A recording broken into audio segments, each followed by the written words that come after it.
अस्सलाम वालेकुम स्टूडेंट्स। आज हमारा कॉम्प्लेक्स एनालिसिस का लेक्चर नंबर 22 है। इस लेक्चर में हम पावर सीरीज से रिलेटेड कुछ थ्योरम्स को डिस्कस करेंगे और उसके साथ ही टेलर्स थ्योरम और लॉरेंट्ज थ्योरम इनके स्टेटमेंट्स को भी इंशाल्लाह देखेंगे।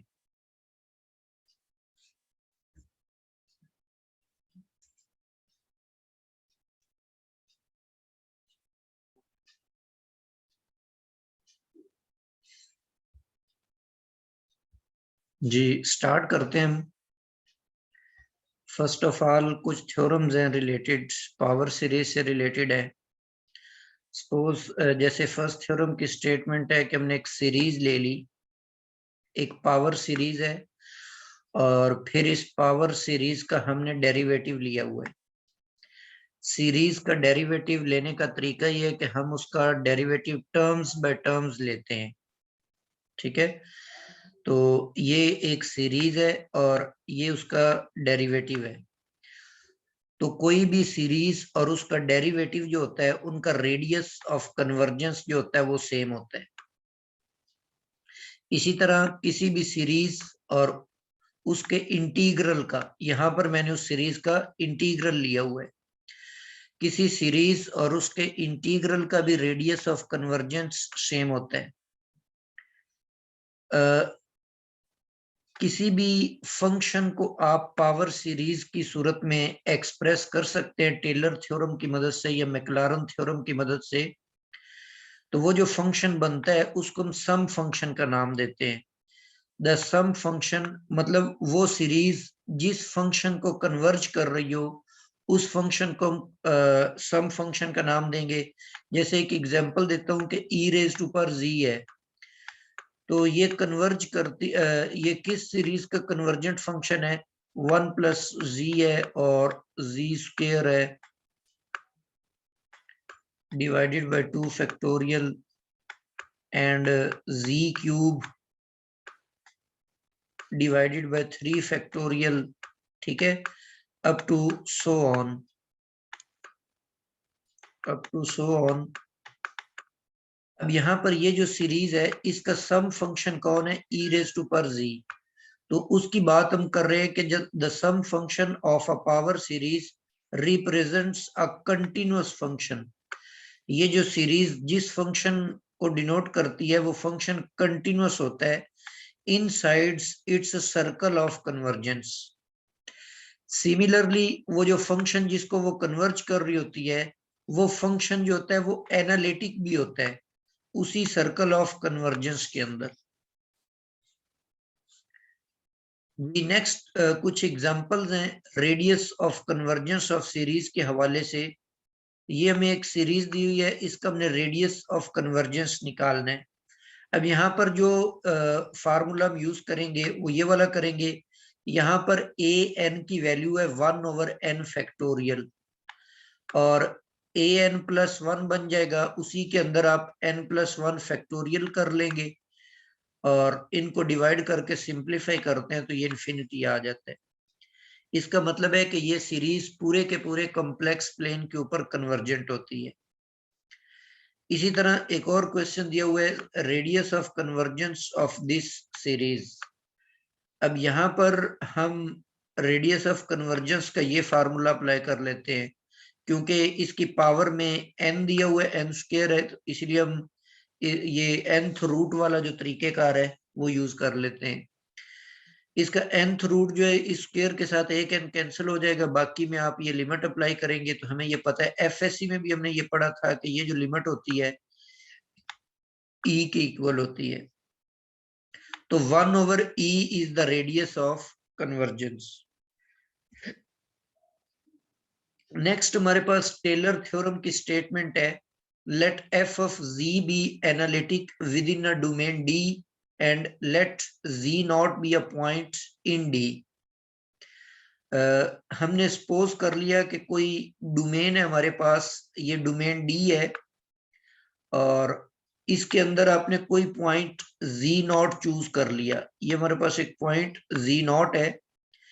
then this function f of z has the series representation। तो इसको आप इस सीरीज इनफाइनाइट सीरीज की सूरत में लिख सकते हैं। यहां पर ये जो डेरिवेटिव्स हैं ये हमने उसी पॉइंट जी नॉट के ऊपर लिए हुए हैं। तो this series is valid for the largest circle C with centre z naught and radius R that lies entirely within D. मतलब इसको सेंटर मानते हुए जितना भी आप लार्जेस्ट सर्कल यहाँ पर ड्रा कर सकते हैं वो इसका रेडियस, वो इसका लार्जेस्ट सर्कल होगा जिसके अंदर ये वैलिड होगी या कन्वर्ज करेगी। अच्छा, एफएससी में भी हमने टेलर थ्योरम पढ़ा था, वहां पर हमने किसी और तरह की स्टेटमेंट पढ़ी थी। तो इसको आप उस स्टेटमेंट में कन्वर्ट कर सकते हैं। सपोज आप z को पुट कर लेते हैं a प्लस एच के इक्वल, a ना लिखें यहाँ पर, वहां पर a था, तो यहाँ पर आप z नॉट प्लस एच ले लेते हैं। इस सीरीज के अंदर जहां पर z लिखा हुआ है, मतलब यहाँ पर z है, तो आप इसको इसमें इसके अंदर पुट करेंगे तो z नॉट और प्लस एच आ जाएगा। ठीक है, और इक्वल किसके आएगा, f ऑफ z नॉट है।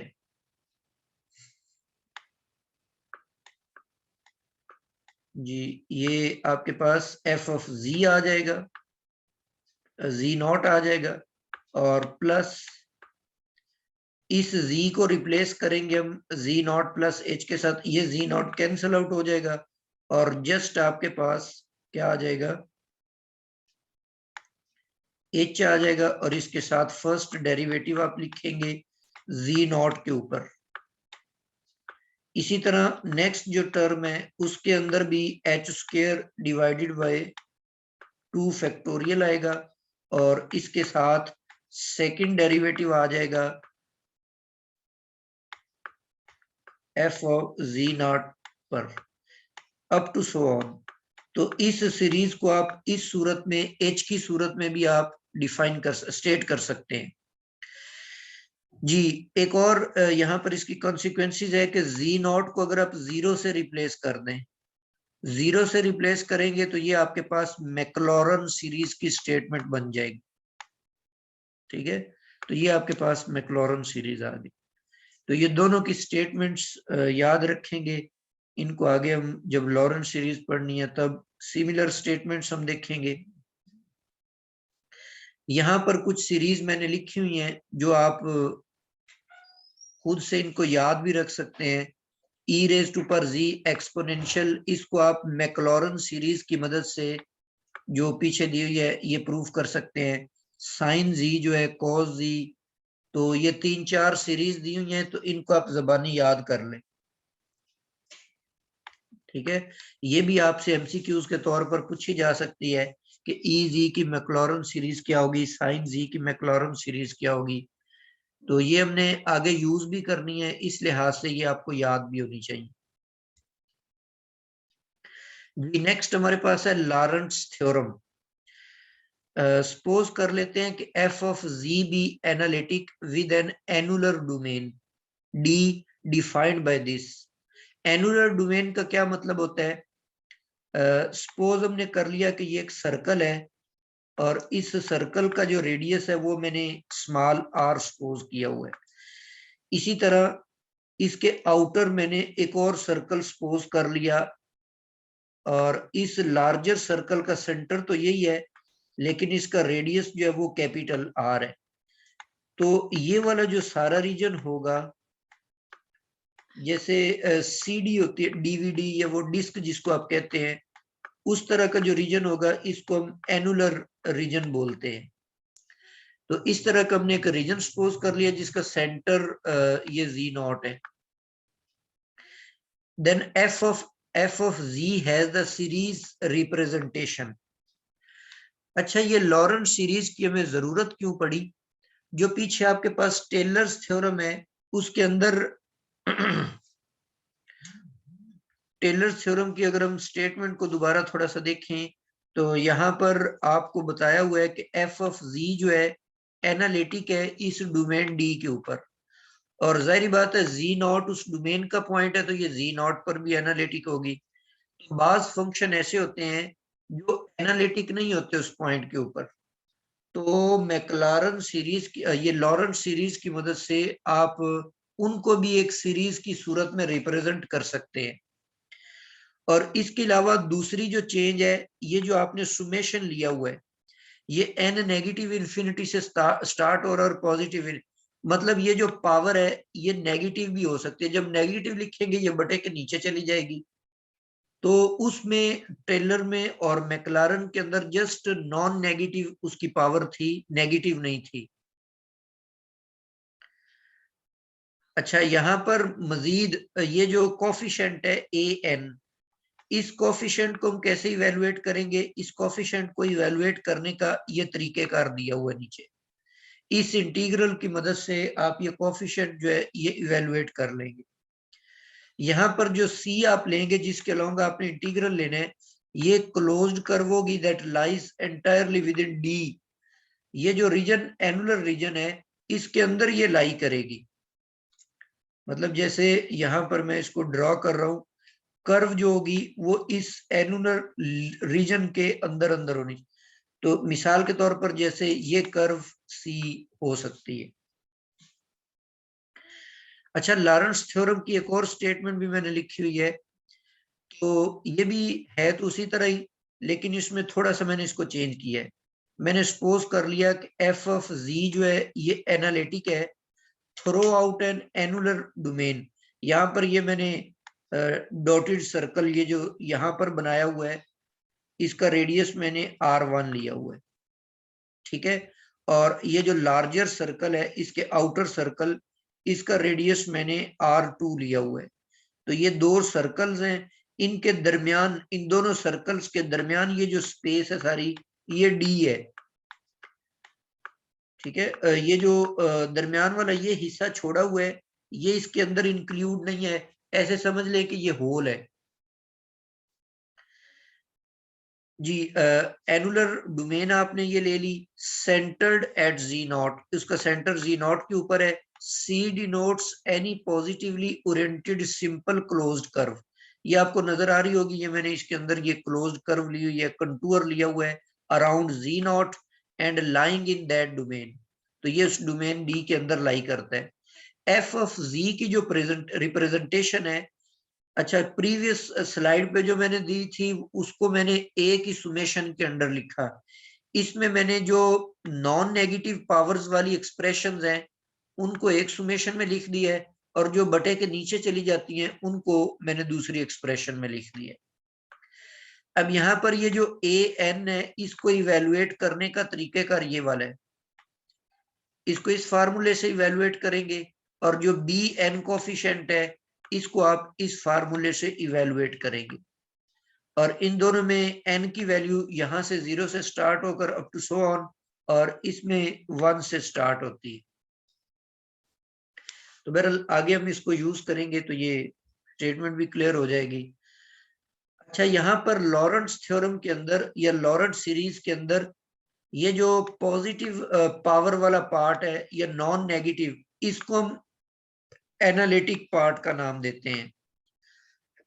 और ये जो बी एन वाला पार्ट है जिसमें बटे के नीचे वैल्यूज चली जाती हैं, इसको हम प्रिंसिपल पार्ट का नाम देते हैं।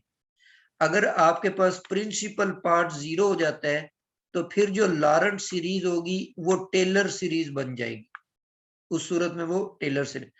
अच्छा, यहाँ पर ये दो सीरीज मैंने लिखी हुई है, ज्योमेट्रिक सीरीज है ये वाली। तो इस ज्योमेट्रिक सीरीज का अगर आप सम निकालें तो ये सम इसका निकलेगा according to definition of geometric series. इसी तरह ये भी एक ज्योमेट्रिक सीरीज है, ये इस फंक्शन को कन्वर्ज करेगी।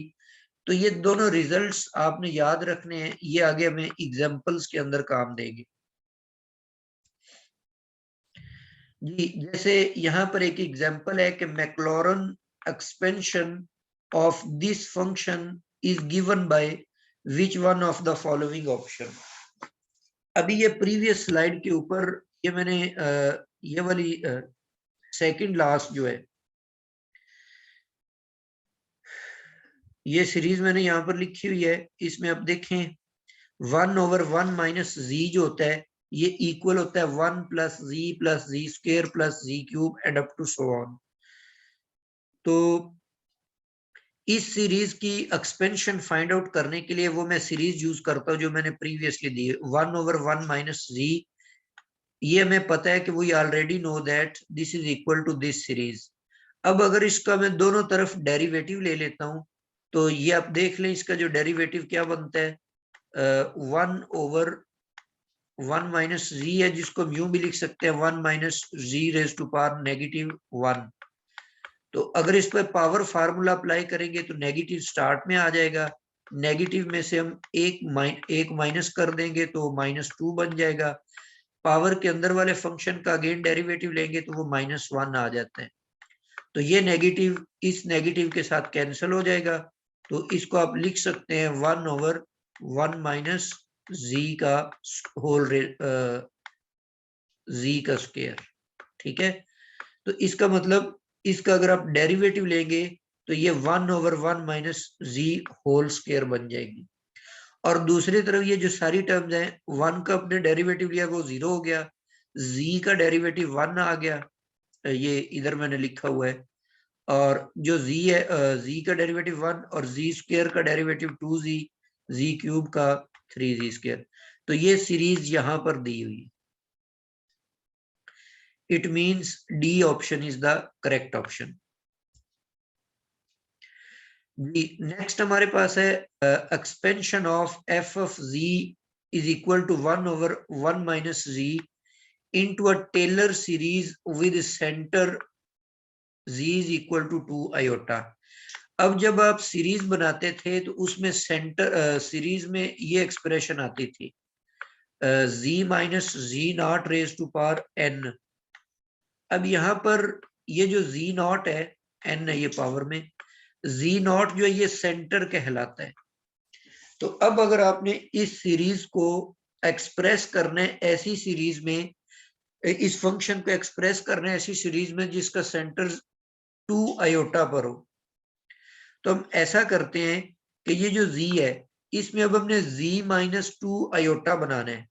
तो -2 आयोटा मैंने इसमें सब्ट्रैक्ट भी कर दिया और ऐड भी कर दिया 2 आयोटा, और यहाँ पर हमने माइनस नेगेटिव कॉमन लेकर z -2 आयोटा बना लिया। अब ये टर्म जो है, ये वाली टर्म इंडिकेट कर रही है कि 2 आयोटा सेंटर है। अब यहाँ पर बेसिक हमें ये सीरीज याद है, इसी सीरीज से हमने बाकी सारी सीरीज बनानी है, इसीलिए मैंने वो स्टार्ट में लिखी ताकि हम इसको आगे यूज कर सके। तो अब इसमें फर्स्ट टर्म जो होती है 1 होती है, इसको 1 बनाने के लिए ये वाली टर्म मैं कॉमन ले लेता हूँ। तो ये पूरी 1/1 माइनस 2 कॉमन आ गया, ये रकम 1 आ गई, और z जहां पर था वहां पर वो सारी वैल्यू आ गई है। तो वही वही प्रीवियस अगर आप रिजल्ट यहाँ पर यूज करते हैं तो z की जगह ये वाली रकम आ जाएगी, जी स्क्वायर की जगह ये और जी क्यूब की जगह। तो ये ऑप्शन में इस तरह का कोई रिजल्ट नहीं दिया हुआ, इसका मतलब है कि डी ऑप्शन इसका करेक्ट ऑप्शन है, नन ऑफ दीज।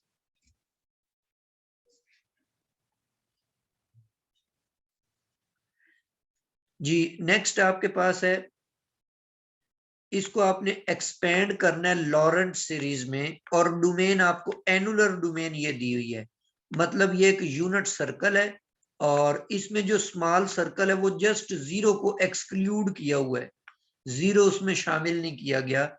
तो ये वाला सारा जो रीजन है ये इसमें शामिल है, 0 उसमें इंक्लूड नहीं है। जी अब जब आपने इसकी लॉरेंट सीरीज बनानी है तो वही तरीकेकार है कि आपने इसको 1 माइनस जी में एक्सप्रेस करना है। ठीक है, तो 1 माइनस जी में एक्सप्रेस करने के लिए इस जी को आपने अलग कर दिया, और ये जो 1/1 माइनस जी है इस पर आपने वो ज्योमेट्रिक सीरीज लगा के इसको सिंप्लीफाई कर लिया। ये -1/z मल्टीप्लाई होगा, तो ये आपके पास लॉरेंट सीरीज आ गई।